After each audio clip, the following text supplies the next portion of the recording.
O'zbek fuqarolari darhol ogoh bo'ling. O'zbekistonda hozirgina dahshatli yong'in sodir bo'lmoqda. Odamlar xavf ostida. Assalomu alaykum hurmatli tomoshabin. Tezkor yangiliklardan birinchilardan bo'lib xabardor bo'lishni istasangiz, videomiz ostida bir dona like va podpisatsiya tugmachasini bosib qo'yishni unutmang. Kecha 3-yanvar kuni Toshkent shahrida joylashgan ip yegirish sexida yong'in chiqdi. Bu haqida Toshkent shahar favqulodda vaziyatlar bosh boshqarmasi xabar berdi. Qayd etilishicha, soat 22:01 da Toshkent shahar Yakkasaroy tumani Qushbegi ko'chasida joylashgan ip yegirish sexida yong'in sodir bo'lganligi to'g'risida favqulodda vaziyatlar bosh boshqarmasiga xabar tushgan. Shunga ko'ra, qutqaruvchilar soat 22:04 da hodisa joyiga yetib borib, yong'in soat 22:39 da o'chirilgan.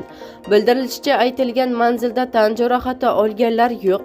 Hozirda yong'in sababi, moddiy zarar miqdori aniqlanmoqda va surishtiruv ishlari olib borilmoqda, deyiladi xabarda.